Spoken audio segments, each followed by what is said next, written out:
Dara Kalima, the community poet, chat with folks who speak on behalf of their respective communities.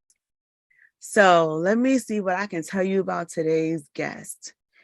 A friend of mine who I love and adore, and if you've read my memoir at all, you'll see I keep talking about this person who made me write a book because she kept saying I need to write a book, whatever. So she felt the need to bring some really dynamic Black women together one day. And it was after she had a meal with this really amazing standout person that she was working with. And they were just like they had brunch or something, and they was at it all day, all night. They closed the place. They did all sorts of stuff. I don't know, but what happened in that restaurant stayed in that restaurant. So it's told, but they were there for a lot of hours. So that all said, that conversation led to this meal, which led to her bringing a whole bunch of people together. And I get there and I was like, you're the person I've heard about. And my friend doesn't praise a lot of people. So that tells you something already. And so we all like, who's this person? And it's like, oh my gosh, she's dope. And not only is she dope, we took an Uber together because we were heading in the same direction. Don't nobody head close to my direction when I'm at places. So I was very happy. So she was just this fly individual with this cool, and like the moment she walked in, everyone's complimenting her. Everyone's like just loving her energy. She brought something to that time, and everyone's amazing. Everyone at this conversation is amazing at this meal. But there's something about this person. It's just like, yes, yes, I see it. I get it. I get why my friend was just like, yes. So I think you're going to say that too by the time we're done with this conversation, because I have been trying for months to get this person on this podcast. So I'm very glad to get them on this podcast. Wonderful, wonderful person. Please, please tell people your name so they get to know you. Like I'm going to try to get to know you, and everyone else needs to know you. Hello, hello. So I am Eichakeem McClary, an East Harlem girl Hey, with Southern Eichakeem. tendencies. Wait, what was that last part? With Southern tendencies, strong Southern Oh, tendencies. okay. I love it. I love it. So Eichakeem, what are your pronouns?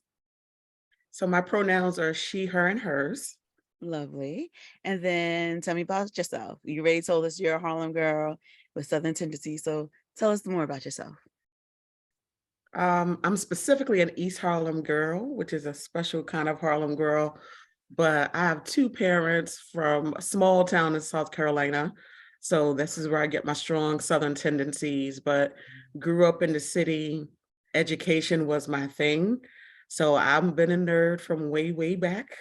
Went to Bronx Science, was blessed to go to college down at Emory, and came back to the city just happy to have graduated from college as the first one in my family. And worked for a few years, but I had Claire Huxtable in my heart, and I wanted to be an attorney from when I was a little girl. And I ended up getting into law school, went to NYU, and there started my 17-year journey of being an attorney. But I've spent the last 10 years of my life working for the city and for nonprofits, trying to bring services to communities that are underserved, like my own, like the one I grew up in, like the one I live in now. And I love my work. It's hard work, but I love it because every day I know it matters. I I mean, so if you're watching the podcast, it's on speaker view, so you didn't see me throwing up all sorts of like gang signs and she's saying certain things. They weren't gang signs, but they were levels of excitement that were happening. If you're listening, you definitely didn't see those things. She could see me bugging out and wilding out on this side of the screen, but I'm definitely like, oh my gosh, yes. She said, so I was having fun with all those things being mentioned. We're gonna dig into some of that more. But what communities do you represent? Um, I represent the nerds of the world who feels like she's still pretty cool. I represent Black women. I represent Black women with no children, Mm, which is, I think, a tell big me part of about who it. I am right now in life. I represent happy women, right, who are really just trying to live their best life. And I represent, folks who are really focused on family, right? Like a lot of the work I do is because my family, right? Like I am that person for my family and I want to be that person to others. So I guess I represent like the caring side of the world as well. But it's one of those questions where after you start thinking about it, you're like, oh, yeah, I could say a few more things, but I think those are the major things that sort of make me who I am. Um, so I'm loving those answers. And then, so is there a specific community, which community is not is we're here on behalf of? So then the question becomes, which community are we specifically talking about today? We're going to talk about Black female attorneys. Awesome. Okay. So before we thank you for that. But before we even get into that, I gotta dig into at least one piece of this. You went to NYU Law School. Yes, ma'am. Yes, ma'am. Class of 2006. Okay. Okay, now. You know what's funny? We were at NYU at the same time, different schools, but we were definitely at NYU at the same time. I was in Steinhardt from 2005 to 2007. Oh, okay. So that's why I was like, wait, what's happening? We saw, that's why you saw me sort of go like, because yes, I graduated in 7, but I really didn't. I was done in December of 6. And so the graduation technically becomes January. You know how they do that thing. So yeah. So I'm like, we were there at the same time. Hey, I should have got out more. The law school I people, mean, it's no, like because we two all in different, buildings. huh? The law school's 2 buildings. You basically, I don't think I really went to any other buildings Ain't except. nobody leave their own building. When we got to the, I was in Steinhardt. So when we got out of the building, when we got to the graduation, just the Steinhardt graduation, because the Steinhardt I don't know where everyone's graduations were, if they were all in Radio City, but we get to the Radio City graduation, and we're like, we look up and we're like, where all these Black folk come from? They weren't in our program. They were all in the nursing program. We ain't never seen them on campus ever. It's how it is sometimes in graduate school, right? Like it is what it is. We were just like, where they all come from? Really? That's okay. We represent for NYU. That's what we go to do. Exactly. We just leaned in like, okay, there was more of us than we thought.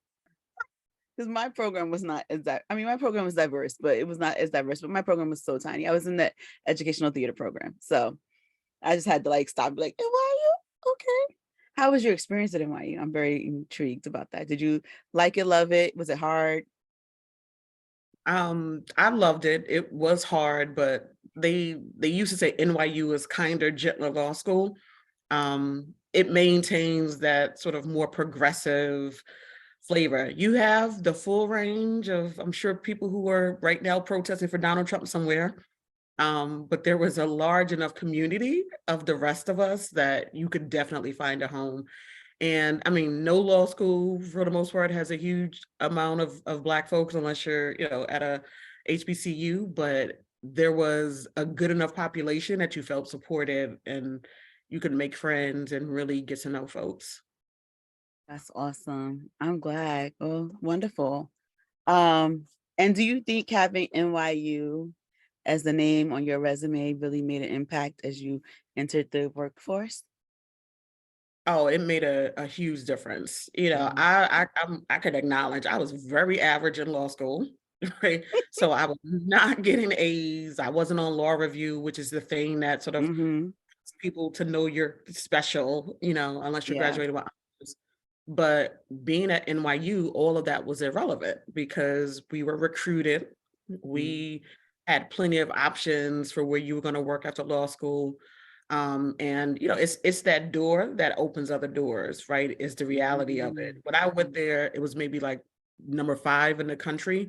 And it made a huge difference in going from one place to the next. It's not everything, right? That's the reality of it, but certainly starting out, it was, it was just what I needed to get where I wanted to go. Wow. That's That's good to know. Um, wow. That, I don't think that the name helped me any, but other than get into more debt. But it made me a better person. It made me who I am. And I was telling someone today who's looking to go to NYU, and she's also a sister, and I was like, it's going to be a very hard time because I've not seen anyone who was Black go there and have an easy time, but we never regret it either. And it's a weird thing because it feels like you went through boot camp for however long your program is. And it's not a boot camp that we should have to go through. Let me make that clear. It is not a boot camp we should have to go through. But it's not just like we're learning boot camp. We're learning how to navigate a lot of stuff we shouldn't have to navigate. But Exactly. Yeah. who we come out as somehow is like, the way I see the world is never going to be the same because of my experience with NYU. Yeah. I mean, I think, at the law school, it's a very closed environment when you're in law school, I feel like, just because of the nature of it. But, you got to I met a lot of people, like my law school class, my study group, because in law school, first year, you got to be in study groups. It's a thing. Don't ask me why, because clearly I wasn't studying that hard. But my study group was, a girl from Arizona who had come straight through, real sort of amazing, I'm going to say wholesome, which I don't know if she would take offense to that, but we had a middle-aged former priest who was a gay man. In our class. I had like a young Latino man from I think he's from Houston, or excuse me, Austin. It was just you met a lot of different types of folks, and you had to sort of come together. And law school is all about talking about stuff. So those conversations got real. I was reminded of why we need more of us in the space, more BIPOC people in all these spaces, so that you don't just have this voice that is this sort of monolith of whiteness or of privilege and everything else. So I found my voice, I think, in law school. And then, once you start at law firms, to me, that's when all the real rough patch starts, when it comes to sort of my journey as an attorney, as a Black woman. Tell me more. You opened that door, you. I mean, I think the reality is big law firms are hard no matter who you are, right? The expectations are that you're going to work a crazy amount. They pay you a lot of money to do it, right? So somebody who's just walked out of law school and took the bar exam a few weeks ago, you bring them in and pay them, pretty nice six figures to do a job. And so it's a lot of learning, but it's a rough environment. And law firms in general, big law firms, very, very low in terms of diversity, not just even of, sort of BIPOC populations, but you don't see a lot of women who are partners. You're not seeing people of color in leadership positions, and it definitely can wear on you. In general, most people don't make it in law firms for more than 4 or 5 years, at least when I was sort of coming up. So you add to that being one of blah in your sort of class of people who come in of associates, and you start to identify the troubles of the world, right, that you're going to encounter in work environments, and depends on the person how you choose to handle it. But most people of color leave because it's not the thing, right? You don't feel like it's necessary where you want to be. And so you leave in early, you're not making it to partner. And so this is how you get to the point of most law firms, the vast majority still being very white and male dominated. Wow. So tell us about your path from where you were to where you are. Yeah, so after law school, I went to it actually, and so you're a summer associate. So your second year after law school, your second year of law school, the second summer, you go and work for a law firm, and they give you a job for after graduation. So the third year of law school, pretty useless outside of being able to take a few classes. But So I, went to a firm that was really a smaller firm because I didn't want the big firm environment. And literally in my third year of law school, they merged like 2 or 3 times. And by the time I graduated, it was one of the largest firms in the world. Totally different name. It was hilarious. So thought I was going to one place, ended up going someplace different. But I spent 3 years there. It was right around, 2008. So I'm at a law firm when 2008 rolls around, the Mm-hmm. world economy is crumbling. They laid off a bunch of people. Thank God I didn't get laid off. I had been, fairly well ranked in terms of like performance associate. So I didn't get laid off, but lots of other people did. And it just changed everything, right? Like basically you started to see like you are there to make the money. Not that you didn't know that before, Mm-hmm. but when it's clear that they're willing to do all types of stuff, right, to sort of maintain their financial Mm. profits, you're like, damn. And you want me to work 20 something hundred hours a year billable? It's yeah. So you start to really rethink it. And I knew in that third year, I was like, this is not for me. So I started looking for other jobs, doing all types of other things. Mm-hmm. So I had to come from HR. I went to HR before law school. Um, and ended up that a partner that I was working with got a job at a small law firm in the city. And so I very rashly went ahead and left and went with her. I didn't put much thought into it. And quite frankly, had I thought about it a little bit more, I probably wouldn't have taken that route. But I just was like, the first thing smoking, I'm taking it. Um, and I did. And can I cuss on this show? Sure. Because that was a shit show. Like the small firm was just, it had its own problems, right? And it was just like, it was like a not even 20-person law firm. So I went from like a big firm to a 20-person firm um, with all types of challenges about white maleness and privilege with the folks who were running it. Um, and, but it was a learning experience, right? Because I'd gone there with a female partner that I knew, and I learned a lot about it, right? About myself, Mm. about performance, about sort of who you want to be in a workplace, about what you need from your workplace. So, I mean, to be perfectly honest, they were every firm, right? So it's not like they were particularly different. But when there's only 20 people, you feel it a little bit differently, right? And Mm-hmm. you experience it in a different way. And so I think that's basically what happened. So with law firms, generally you're like having these conversations about, okay, what are you going to do next? You're going to step up and do these things. I wasn't there. I also had my mother had a car accident. And so it was like one of those, you have a life moment where you're just like, this is not it long Mm-hmm. term. And so ended up that I left the small firm and basically took almost a year off. I went Mm. and laid on the beach in Barbados for a while. I was living my best life in the city, lunching and brunching, spending all that firm money still. Mm. But after like 6 months, I was like, I should get a job. But then I started looking for a job, and it was like, well, wait a damn minute. This is not as easy as I thought it was going to be. Mm-hmm. So, you know, it all worked itself out. I ended up getting a job with the city, and that was a great thing for me because it gave me I took a job that wasn't just an attorney job. It was sort of like attorney slash COO. Mm-hmm. And that sort of just really changed the trajectory of where For I was, where people I who wanted don't to know go. what COO means, what is that? Oh, so chief operating officer. So basically I helped to run the day-to-day of this nonprofit that sat within a city agency. So that's a really common model with the city. It's like you have the agency that you hear about on TV, but then there'll be these little unknown nonprofits. So I started working at one of those and really just built a different skill set. It was like a mix of what I knew from HR stuff and then adding that with the legal. And then I just learned a ton of other stuff along the way.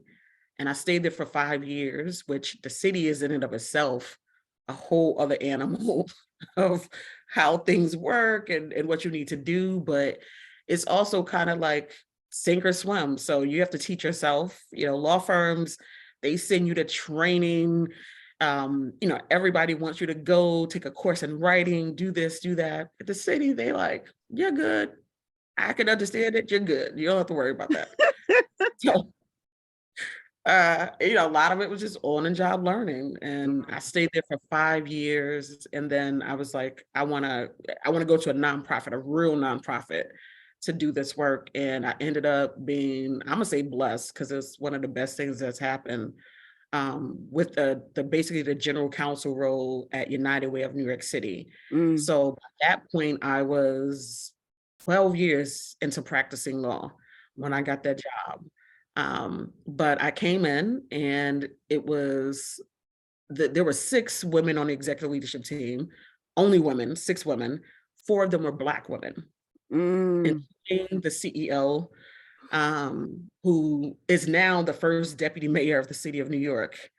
And there could not have been a better place to be nurtured, there was something so magical, I got to use the word, right, about sitting in a room and we're talking about stuff, you just shoot the breeze before you do your business, but it's like, it's my stuff, right? Like, she went to a barbecue and they had the nerve to have collard greens at the barbecue. This thing happened, it just was like Black woman sisterhood, and just sisterhood in general, because it was all women. And so a lot of the things I worried about at firms or with the city, right, where I'm trying just to stay real straight, because I'm not bringing any personal to this, because I don't trust y'all. That was a different thing. So I could just kind of lean in and do the work without those types of worries. And for 4 years, basically, I had that, and growth development, I feel like it was like sped up exponentially from where I would have been otherwise, because it was like, hey, I know somebody's going to just be honest with me and tell me a thing or tap me on the shoulder. And don't get me wrong, when you have a bunch of women in a space, that's going to, in and of itself, have its own challenges. But just that feeling like I'm showing up and can't just show up as myself, that wasn't there, right? So, I just was like, I'm gonna wear my braids most of the time, and I wear my bigger earrings, right? Because it was just like, this is me, and everybody's like, oh, it's not a you thing. look good It's today, not, girl. yeah. So, there's something to be said for that nurturing. I think I got it at a point in my career where I had built my skills, right? So it's like, you can't ever take away from the fact that you got to functionally be able to do the damn thing, right? Like, I have to be a good attorney who can review a contract, who can analyze a situation and give you my counsel. But how you do that, how you grow into leadership, that takes you being in a space where it's safe enough to, to do it and to be okay with messing it up sometimes. So, there will be some tough conversations like, ma'am, no, this is not a thing. But that's okay, because I didn't feel like it was coming from certain places. It was more like, okay, she just said the thing, and I'm going to have to deal with it. That's I don't think in the history of this podcast, I don't have a lot of episodes, but I'm in my double digits. Someone has made me silent. That what you just said was, I'm very happy for you that you had that experience. Thank you, sis. I think I wish we all did, but I'm very happy for you. I'm not even doing the I'm jealous, because I am jealous, but it don't matter. I'm glad that you got that. I'm glad you got that experience. I hope that we all get to have that experience. But I'm glad to know that some of us get to have that experience. It was, yeah. I didn't even know right in the beginning, because I'm coming in like my straight line, like, this is how I work. I'm not doing this other thing. I'll never forget, my boss basically used to say, I need you to loosen up and just be a little bit more you, right? Because I'm like, stop, don't give me so much of the lawyer person. Like, just loosen up. And that's not my nature. Like, because I will direct my family like a military situation. But slowly but surely, right? It's like, half of the problem in most work environments is trust. I was not trusting that any of the partners, even the ones who, it's not like everybody was doing bad things, or I had like, a bad perception of certain people, but I had no reason to believe and trust in your intent to really see me to do something better, to be better, right? Because why would I? It's like any other environment. Like if I'm not seeing it, then I don't owe you, these leaps that I need to make about the fact that you're going to be there and do for me. But when I got in that environment and I had just someone say something in a way that resonated with me differently, or to sit in a room and feel like I'm not sticking out like a sore thumb because I'm a Black girl with braids and, and chocolate skin, it just changed who I was and how I felt. And to have your individuality celebrated. I'll never forget one of the women on the EOT, like, she had like a shortcut or whatever, or just like a bob. I can't remember, but she came in and she had cut her hair and dyed it like platinum blonde. And we spent a good 20 minutes of the meeting just being like, sis, girl, yes. Like it was like a whole lot. And I remember thinking, we ain't about to get shit done today. But it was it was just a moment. It felt like me, I have two sisters. It felt like me sitting with my sisters and somebody has a thing and you're like, no, we're going to take this moment to do that. And I just think, nurturing the wholeness of a person, like to me, that's where good leaders and great leaders are born. Like you can't, if I just stuck to I'm here, I do my job well, I'm going to do this, I can direct the whole world, I would be fine. But being able to be in that position of being like, and no, y'all are going to listen to all of that, right? Like, I'm going to give you all the Black girl magic all the time. That changed how I approach leadership. So we've completely turned over our leadership. But it's like I hold on to that because I feel like very much the things that I hear from my colleagues or the things that they appreciate about me came from that learning experience and that 4 years of just having a safe space. And once again, I don't want nothing to sugarcoat it, right? It wasn't like a perfect utopic situation. It wasn't any of that. But it was just, you don't even know how much of that pressure is on you in other environments until you remove the things that sort of like sting the most. And that's, I think, what I ended up feeling from that. And I'm still there. So I'm coming up on my 5th year anniversary with United Way of New York City. And they just announced I'm getting promoted. So I was the chief legal and administrative officer, but now I'm going to be the executive vice president, AKA second in charge. And I know wholeheartedly is due to having that experience of just support, and just, that just support and letting it be okay just to be me and all that meant, you know what I mean? You have no idea how much I needed to have you on this show today. And if I mean, like, I'm not at the point of tears, but my heart wants to cry because there's so much you have said that just taps into, like, it explains why we all like just like, who is this person who walked into the room when you got there? Because I mean, everyone, like, what was important about that day, and I really hope I'm gonna say her name, and she'll have to deal with hearing her name because she should know she's important. Our friend Janique created that meal for us, and I love Janique. I've known Janique, wow, 19 years maybe now, and she's and our friendship is getting better every day. Especially as I go through it right now, she has been one of those people I call. But and so, like, just having that moment, having that meal with all of us, and then what was it, like, maybe no more than 15 of us gathered. And we was talking about TV. we was talking about dating.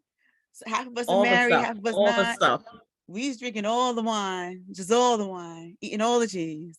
We lactose intolerant as a people, generally speaking, but we eating all the cheese, drinking all the wine.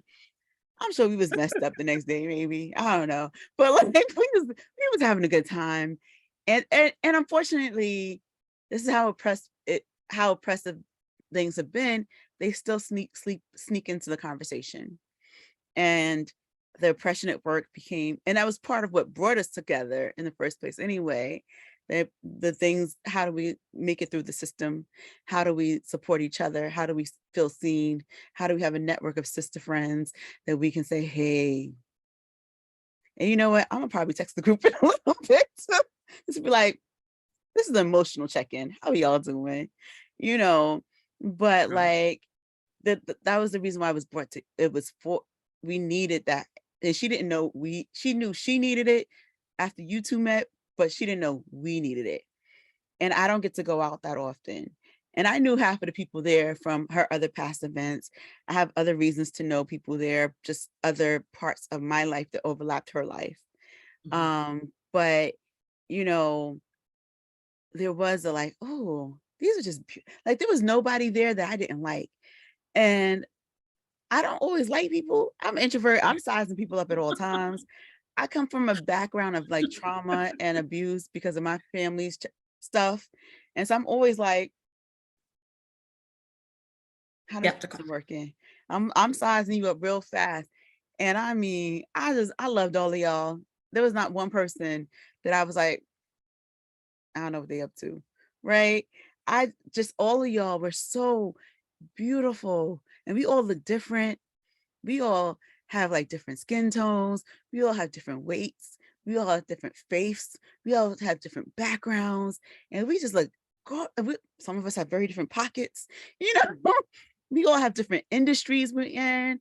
We're talking about people who are doing makeup. We have wedding planners. We have executives. We have artists. You know, we had all of that there. And we just celebrating each other. And it was beautiful. But also when you walked in, you were in an all white outfit. I was being dramatic. I don't, It don't matter. We're not gonna call it with dramatic. cowboy boots. So let me explain to you. Again, we all are beautiful. Like the whole room is stunning. And some of us got our voluptuous boobs out. Some of us don't. Like I was like, am I wearing oh no, she put us all executives together. I can't wear a sweatshirt. I'm gonna put a shirt on. You know, I'm stepping out. Let me look cute. You know, let me put a little cuteness in my energy. So I put a little cuteness. I walked in, people with dresses, but not everyone. We were all looking in the same appropriate level. And you get this person with this stunning, like just darker brown skin. Like, I don't know if it was makeup or you naturally all beautiful even skin, walk in this amazing white outfit. And the whole night we're like, what lipstick are you wearing? Because that ain't never moved. And we know we done seen you put a glass to your mouth and food in there. And not one bit ever, what are you doing? And we all saying like, who are you? And the moment you walked in, we knew you were living your best life. I ain't never had to know you. I knew you was living your best life. And I think as I listen to you, it's partially that job because you walk in owning who you are. And I don't know all the rest of your story, right? But I can tell you for the moment you walked in like, oh no, I'm good. You owned who you were. And sometimes it could be a front. Sometimes and people have a lot of perception of me, especially as a poet. And Janique is also trying to finding out the difference between who I am and how I show up different places. Because there's two versions of me. There's the employee and there's the poet. The poet don't give an F. The employee gotta stay employed. And I was telling somebody the other day that they're sort of blending a little bit more. And which is could be to my detriment, but to my also mental health. You know, but like there's something like when you walked in, you just walked in. I think of all the people who walked in there, and everyone's happy to see each other. We all got stuff. We came there because we had stuff and we needed each other. But you walked in like, yeah, I'm here. The party can start. And not being dramatic. So don't ever call yourself dramatic. You were just, you Oh, I came will in, give you the drama, girl. you came in taking up space, all the space you should have taken, and letting us all pour into you. And that was beautiful. And as you describe your experience with that job and the promotion you now got, so we will celebrate you, Yes, ma'am. with all it like, with all of that, it's like hearing that is making my heart so happy. And if you knew the things that I've been going through, you're giving me hope, Oh. which is something I have not been having lately.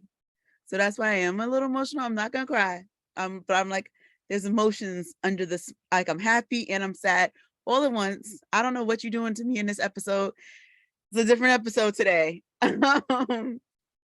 But you're giving me hope. And I hope everyone who's listening is hearing what we could have and what is out there, but we need more of it.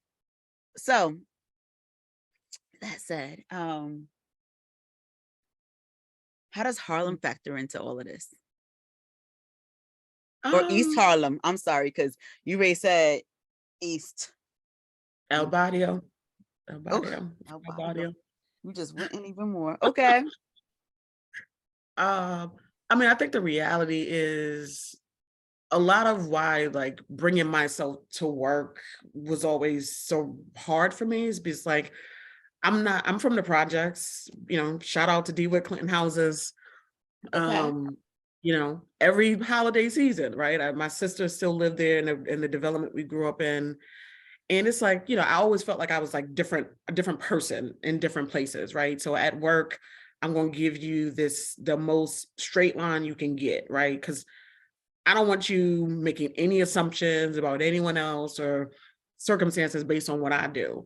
And so to me, it was like, well, keep the personal completely out of it. You're going to get as bland of a version as you can get, for lack of a better term. And then it was like, yeah, no, right? Like moving into different positions and, being around the folks I was around. So my boss at the time, she would big up Harlem in a minute. She's 140 something street, she'd talk about that. And it was just like, okay to talk about the thing that happened at Marcus Garvey Park or somewhere else.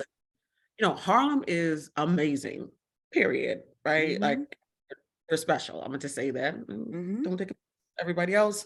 But I always just feel like we're special because we're just always doing the thing, right? But everybody too has a lot of love. So there's nothing I love more. Like can't wait right now for the summer because we're gonna have the block party on the block I grew up on. And we just do the most for a good day. One side of the street they're playing salsa, the other side of the street they're gonna play hip hop, and we're gonna have a good time that day. So, it's just like it's always a reminder of just like the goodness of people and the fact that like everybody, a lot of folks I grew up with, all right, yeah, I happen to go and sort of take this route, like this professional route, if you will, but everybody's living a really good life, right? Like beautiful children, families, happy with themselves. And it's a reminder that like, just pick your lane and do you, right? Like my lane was exactly where I needed to be, right? Like that education and doing this or that. But it keeps me, I don't want to say grounded because that makes it sound like, I need to be brought down to something.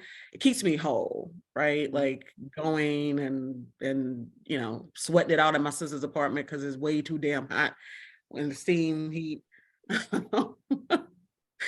And just enjoying all the folks that are just, the best people I know, quite frankly, in the world. So I will always take Harlem with me. Every time I think about moving somewhere else, I'm like, maybe not.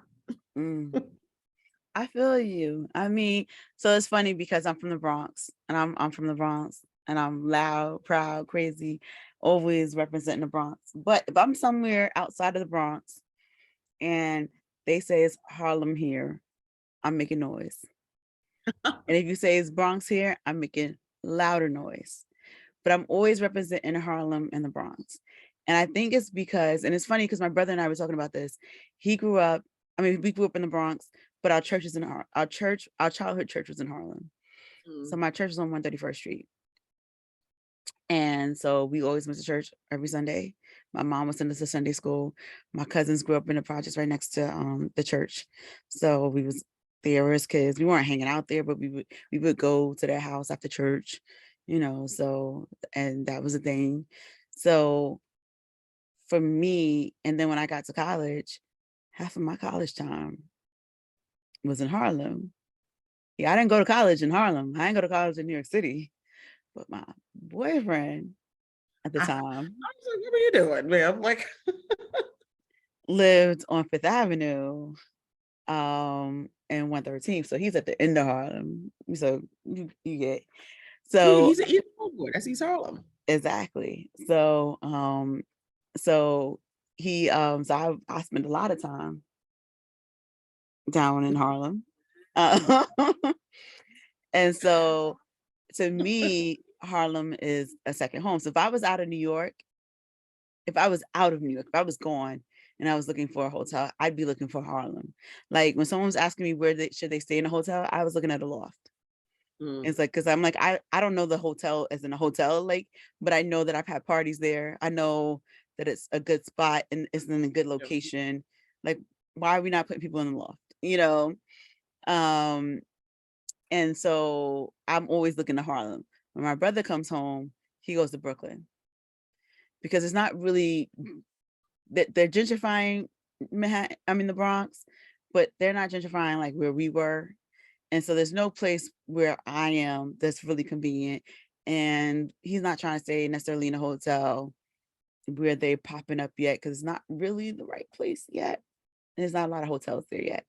So he ends up in Brooklyn, but he also used to live in Brooklyn. When he moved out of the Bronx and was living out on his own, he ended up in Brooklyn. So Brooklyn's not really home, but Brooklyn's home. Like if you saw him like home, he gonna talk about the Bronx. His home address is still the Bronx because he lived in Japan, but his home address is in the Bronx. But Brooklyn is where he most relates to. For me, it's Harlem because my cousins were there when we were kids. Because my ex was there, so Harlem was formative for me, and so I feel you on Harlem. I'm gonna be louder for the Bronx because if it wasn't for the Bronx, but you know, in 2019 when I needed to find joy and peace, guess where I was? In Langston Hughes' house in Harlem. So, can you tell me something beautiful about your community? I'm like, which community I'm talking about? All right. Black female lawyers. I think it's supportive. Like I've never met another sort of Black female attorney that didn't at least try a little bit. Don't get me wrong, right? We're all different people, and I'm oftentimes, I feel like a minority amongst the folks, right, in terms of my background and some of that type of stuff. But there's always at least an attempt, right, to connect, to like, oh, I know a person, I can connect you with a person. And I think that's important, right? It's important. You have to like pour into people. So just that little thing might make a difference for someone. So I do try to do it when I'm talking to folks or we had an intern some years ago who was at a law firm and now she works at the law firm. So her and I have like a monthly check-in where if nothing else, I'm gonna just speak a little life into her and be like, girl, it's okay.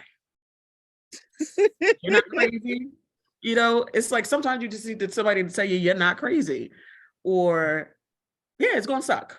Right. Like I won't sugarcoat it. I'm like, nothing, oftentimes stuff is gonna be hard to get to that reward. So, her and I'll have that conversation sometimes too. So yeah, I think that's an important part of being any profession, like if you're a Black female, pick a thing. Because oftentimes we are supporting each other in a vacuum, right? Without other support from externally. So I feel like if we're not doing it, who is? Were you part of Balsa at all? I was part of Balsa. What was my job? I was like the chair of like the new people coming in committee. I forget what it was Okay. called. Awesome. 'Cause But I was like, Balsa didn't come up. So I was just like, let me. So for those people who do not know, Black Law Students Association. yes, Yeah. yeah. So I was a part of it, and that's one of the ways like I made some really good friends in law school through that. Just being like wanting to share a little wisdom. You don't have a lot, and don't get me wrong, I'm still going through my own stuff. Mm-hmm. I know it's more than the last person, the person who's 4 years behind me most of the time. So I will give my opinion in a hot second. Nice. Yeah, my sister was the regional president when she was in it. Yeah. So that's the only reason why I know what Balsa was, because she would always talk about Balsa. So I was like, okay, that's cool. My sister is the president of the region. That's great. So I did my NYU boss and stuff, and took the new folks on lunches, and when folks were being sort of recruited to the school. But it's generally that's one of the things I love about NYU. I do think there was generally just like some really good people, Mm, um, that to this day, like I have some really good friends from law school. One of my friends during the pandemic, I went down to DC just to stay with her, mm, like constantly, and for weeks and weeks at a time, just to get out of New York. mhm, um, but it's like you find your home, right? Which is, to me, is just the people that make it all worth doing.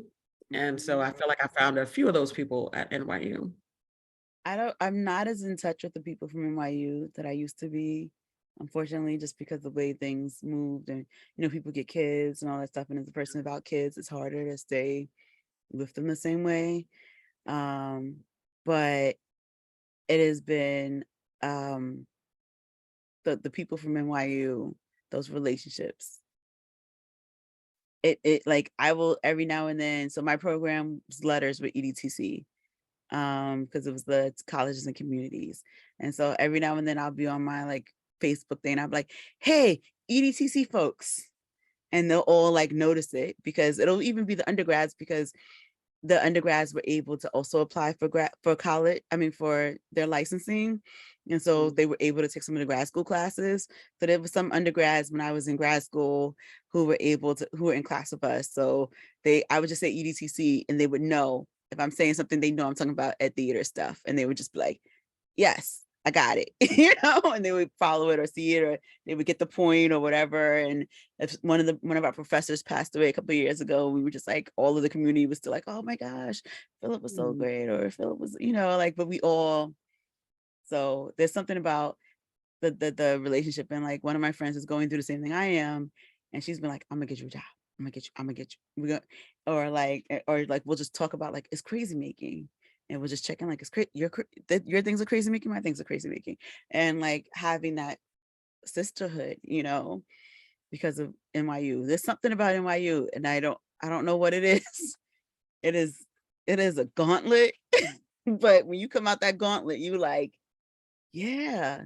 And it's not even about, I mean, these people I'm talking about mostly are white. I haven't even talked to the people who are Black anymore, really. Only like one person I stay in touch with, and she's on the other side of the planet. Um, but it was just like the people that I came out with, those are people, if you need me, if you ask, you go, Dara, can we talk? Yes. What do you need? I got you. Oh, you have Yeah. a question? I got an answer if I have it. Or I can send you a resource. Because it's something that when you go through that gauntlet, man, that violet and white be meaning something. It means something. Yeah, I mean, I feel like that's so important to like growth and everything. I feel like along my life, I've picked up friends in like, the right places. So I've got friends from high school, like close friends from college, close friends from law school, and then friends from work. So, I'm going next week to Rhode Island to see um someone I used to work with when I worked for the city of New York, that we developed a real friendship with another girl who worked for the city of New York, who's now like a business person out in Brooklyn. And she does the same thing Janique did, which is she brings together folks. So I'm in this WhatsApp chat with her with entrepreneurs. So I know all types of stuff. I send stuff to people because it doesn't necessarily always apply to me. But I think I sent you something like, this is thing for poets. Like, Yeah, you did actually. You did. It was through that group because it's just Black Wow. women pouring into each other, like women pouring into, it's not even Black women, it's women pouring into each other. Ugh, And it's just like, you need that sometimes. And I think especially, like I'm not married, I don't have children, I got a little boo thing, but that's, neither I here nor there. got you. So I did Um, want to ask you, not having children and work. They always say that people work so much that they don't want to have kids. What is that? What are your feelings on that, or what are your talk on that? I mean, for me, there was a time where I definitely was very like, oh, I want children, like mid-30s. I was like hyper focused on it. And then it kind of waned over time. But it's just one of those things that didn't happen. And, in my life, I have a good life. I enjoy my life. And, everything is a work in progress. So I've certainly gone very much through like a workaholic phase, where I'm, doing way too much with work, but always being able to come back to just like family and friends and, taking my vacations, relaxing, sitting all Sunday watching football, whatever's going to make me happy that weekend. But, it's interesting because, I get, so I've had the experience where it's kind of like, well, you don't have children, so, and I'm like, so what? Like, Mm-hmm. I'm here living my life. You saw my whole body went what? I had a physical response. But you will periodically kind of get that thing where it's this idea that like I must have more time, and I'm like, well, no, actually, I don't. Like, but I feel lucky in that it's not something that's said. So they might be thinking it, they might be talking about it, but it's damn sure not said to me. Mm-hmm.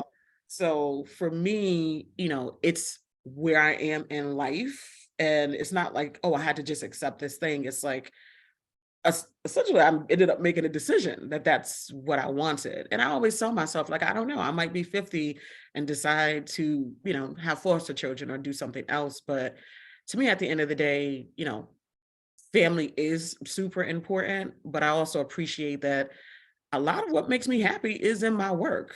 And so it's nothing wrong for me to put my energy into that thing, no different than, an artist who spends 20 hours in the studio because you get in, a mood and that's what you want to do. So everything in moderation is good. But to me, the things that keep me happy are making sure stuff is the way it's supposed to be, right? Because I'm more stressed when stuff is not happening than I am because I had to work another couple of hours. So I feel like everybody needs to find your sweet spot and kind of do that thing, right? Because trying to artificially put yourself into the thing that everybody says is supposed to happen, like, oh no, everyone says work-life balance, you must do this and that. But how do you know that?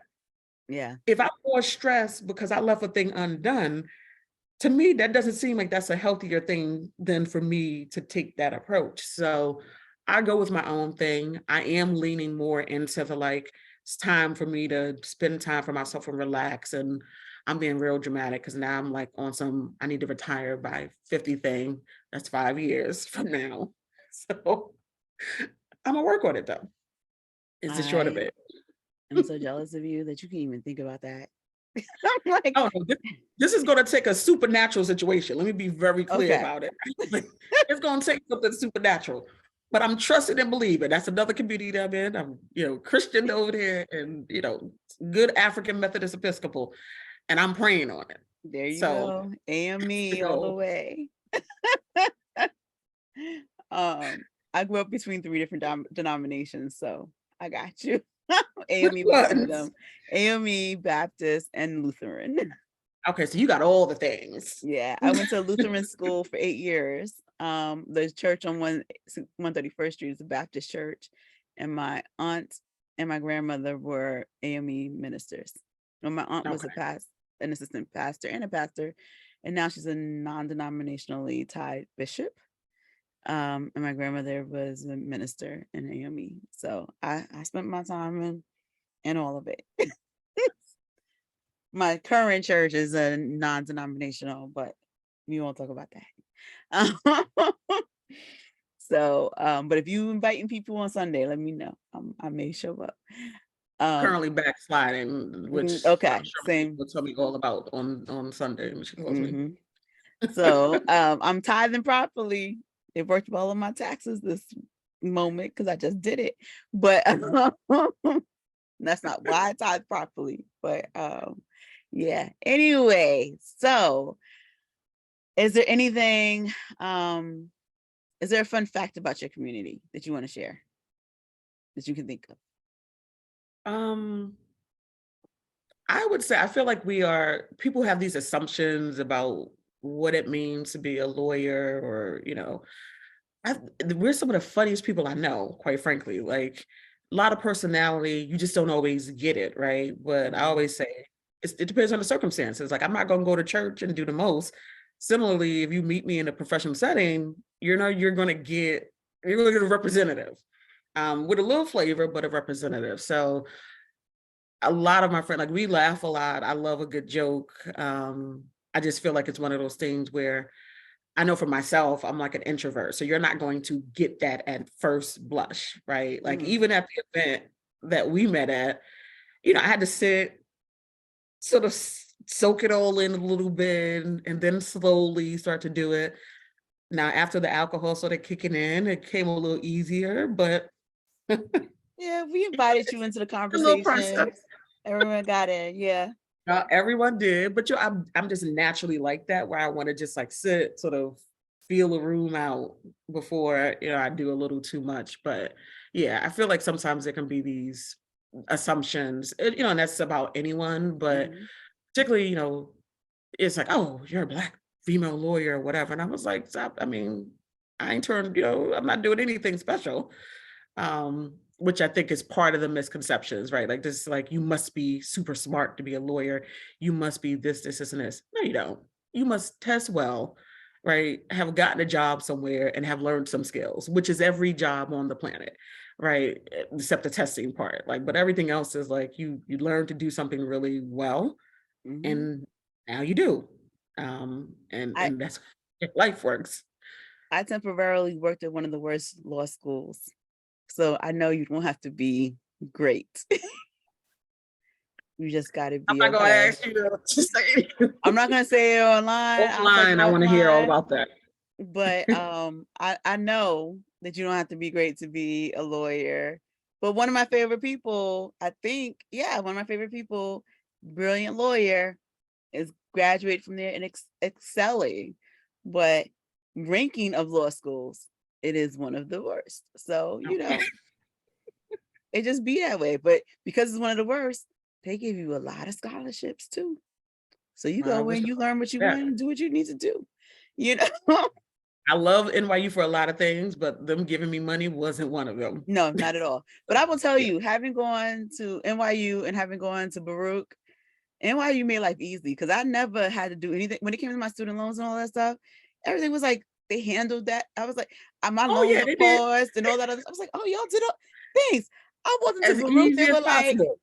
Baruch was like, you need to fill out this form. You need to pay your phone. You gotta pay your bill. Why you gotta be on this line right now? I never walked into the Bursa at NYU but once. And they were like, no, we covered everything. I walked into the Bursa every semester at Baruch because they was not letting me know nothing. No, NYU, they gonna make sure you got your loans. That is for sure. They I handled always say though, it's everything. like it's the best investment that I've ever made though. And to me, actually, and I cannot wait for the day where I'm completely done. It's like I've been paying hard and I'm almost done, but I'm gonna throw a party when my loans are done. It's gonna be like I did it, like a huge eye, like 15 feet tall, because it's like I paid for all of this by myself. Same for undergrad. But that NYU boy. No, I know that. NYU for one semester was what I owed for all of my undergrad. Close to, yeah, close to, Yeah. pretty similar. And so I was like, something's wrong about this. Mathematically speaking, it don't seem right. Yeah. And I was like, this don't math is It's math is a thing. mathing, but the math don't. I don't like this man. Yeah, it's a thing. It's a thing. But I have to say, like, definitely, it's about that investment, right? Yes. Investment in it's interesting though, because I talk to young folks now who are looking to go to law school, and it's a totally different calculus, right? Mm-hmm. 17 years ago is like dog years and costs and everything else, Mm-hmm. and opportunities, Yeah. right? So, yeah, I don't know that I would make the same decisions now, Mm-hmm. but I feel like everything just kind of worked out for me. And I always say, like, at the end of the day, I just feel like God is kind of just like, sort Yes. of patting me on the behind and move me to certain places. So Bronx Science changed my life, Yeah. right? Because I can believe that. around all these kids, these little evil geniuses, some of them, but it just put me in an environment where I didn't have to, it's like NYU with money, right? Like I didn't have to Mhm. worry about going to college because you were going to college because they were going to talk to you, the colleges come to your school, all the things and information that I would not normally have had just in my life. Mm-hmm. I got through Bronx Science. Bless my mother's heart, but she had my sister at 15. And, it's like she worked her ass off, right? Doing a lot of things to sort of Mm-hmm. raise us. But she didn't know what to do with a FAFSA form or anything else, right? So Well, it's let's like put God, when you we need were this school. when we were kids, I was like, and I tell people this, I was like, we heard about scholarships, but that's like Bigfoot. How, I mean, think about, I'm only a year behind you. So think about this. That like, how are we finding those scholarships back then? It was like a big book that you were supposed to find Yes. somewhere that you're supposed to find them in and fill them out. I heard about it. I didn't know where that sucker was. So yeah, Listen, it was not it was not designed for us to really succeed. And if we didn't come from a point of people investing in us, there was no way. listen, I remember Bronx Sign had like a wall where they would put up the scholarships Mm, and it'd be like, oh, let me apply to this one, this one, this one. And I got a few. Emory, bless their hearts, gave me a good financial aid package. And but it was like one thing after the next. I got into Inroads, which is the little summer program to make sure you have a job after you graduate. And then mm, that job turned into another job, right? And then it was like, okay, it's time to go to law school. But then on my law school application, I could talk about the fact that, like, oh, I've worked 3 years. And so I just felt like everything sort of has yeah. lined itself up, not perfectly, because my little foray into unemployment was not amusing after a while. But even that, like, I didn't want to work for the city. I was just like, okay, but I want to be a general counsel. I know if nothing else, I'm going to get all the experience I need. And I ended up staying there 5 years because, yes, I got all the experience I need plus some. Right. And then that brings you to the next place where part of the reason they hired me is because I was coming from the city.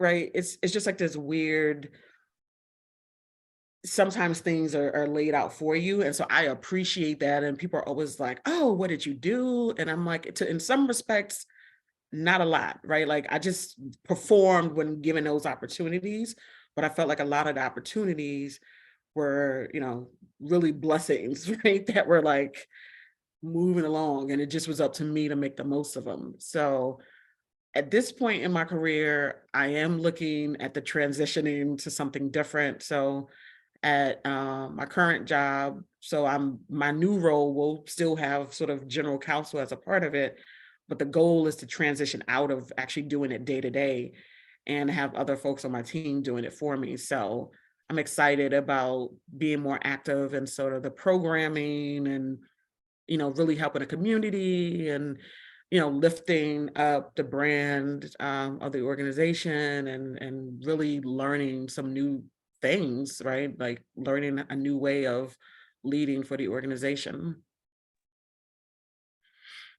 We gonna be like BFFs and all of that stuff soon. You have no idea. I'm hanging out in your house soon. I'm coming over. But we definitely go Um, to drinks in Harlem now that I know. So I'm like, yeah, we definitely, yes. I mean, Harlem is funny for me because it's so close that I can't avoid taking a cab, because if I take a train, it's still an hour away and that don't make no sense. But like But then I also play mind games. So I'm like, no, it's so close. I'll be there in like 10 minutes. No, it's like 30 minutes in the cab. It can be 30 minutes in the cab if you take the wrong direction, or the Yankees are playing, Oh, that's a whole other or it's a situation. And I was Friday right, and like you everyone's on the said, I'm highway. right across. Yeah. Any of that, like just any of those things that make it any traffic on the highway, I'm SOL. But but when I don't think I'm gonna be there in 10 minutes, I'm there in 10 minutes. I'm just like, see, Harlem be messing me up. I can never predict when I'm actually going to arrive. And I'm like, I'm just gonna take a cab. I mean, I'm just gonna take a train. And I'm like, it's gonna take me 5 hours. It costs me more money because I'm always in a cab because it's next door. But that's okay. We'll figure it out. I feel like you're gonna be one of the folks that I'm like, okay, text me when you get close and then I'll leave. So Yeah. we'll go Yes. with So that. we making plans. So that said, because we've learned all this stuff, but Eichakeem, is there a fun or unique fact about yourself that you want to share? Oh, I'm like, ma'am, I wasn't prepared for that. I know. I was like, I'm not that interesting. I don't That's not think. true. A fun or interesting fact about me. Well, interesting would be, and people are always like shocked. So whenever they make you do those trust exercises at work, I say it because then I'm like, I want some pity from you people. But I'm like legally blind in one eye. Really? Yeah, Wow. I was born with a few different conditions, but basically from young, I didn't have vision, like very good vision at all, like very poor vision actually I had in my left eye. And this is back in like the 80s. And so I'll never forget, they gave me a patch, baby. I had this pink patch and I was the brownest little baby you ever saw because they tried to force you. They To would put a see, patch on yeah, your they good to eye. strengthen the other eye. Yep. Yes. I had drops. They did all types of ridiculous things to me. But in any event, they didn't work. But they did correct my lazy eye. And I was like, thank God, because mama's cuter without the lazy eye right now. So, but it's an interesting random fact. And I never even think about it. But it's interesting. And I find people are always like, what? I had a friend who somehow, I'm like, girl, we known each other all this damn time. I done told you this. I'm not joking when I say I can't see shit without my glasses. There you go. You thought I was just saying that, but did you not realize I was walking in this stuff? I don't understand. I saw like my right eye vision, although now with age, it used to be like perfect, better than 2020. And then of course you use it a lot. And so now I have to wear, but not like a strong prescription. But yes, no, honey, I'm not, you don't want me just doing anything with just my left eye. So there you go. I hear you, because I was wearing this all day. And then I was like, oh, wait, I need to read my screen to ask you the questions. And these are not the ones with the readers. So I put on the ones That's 40 something sneaking up on you because that's oh, that's no. a whole other problem. Let me tell you something. When I was late 20s, my doctor said reading glasses. And I said, sir, no. And I was like, I'm too young for that. He goes, your eyes are just mature for their age. First of all, he said that like he was telling you your eyes are beautiful. Like, that's not a thing. Exactly. Your eyes are mature for their age, baby. Like, who says that? And I was like, no. And I have refused it. And now I was having a moment and I bought a lot of glasses, this prescription. So I bought 12 different pairs of glasses. So if y'all Those will are watch, gorgeous, though. I was looking thank at the green you. ones here, coordinated too. Mm. So if y'all watching the YouTube, you maybe want to watch in all the next few episodes because the glasses may be rotating each time. You don't know what you're going to see. I don't know what I'm going to wear. I don't know what I wore the last episode or the last two. So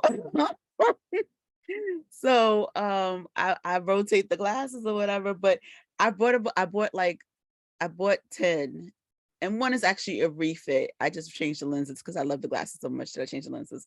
But there's 10 of those. And then I was like, I didn't buy a lot of transitions because I'm like, I don't need them. I'm not gonna do it. And I tried to read and I was like, I and I saw and I one of the transitions I bought was from a cheap place, but they were like a cheaper place, but they were really good because not every place can do the not the transitions, the progressives well. Not every cheap Mhm. place can do progressives well because some of them be making it hard. You want to fall down steps because the vision line is just horrible. But the one I See, got was it really sounds good. bad. Exactly. So the one I got was really good. I was like, oh, so let me go look at what else they got on their site. So I bought two more. So 4 of the 12 are readers involved. Because I was like, I can't do this. I can't do this.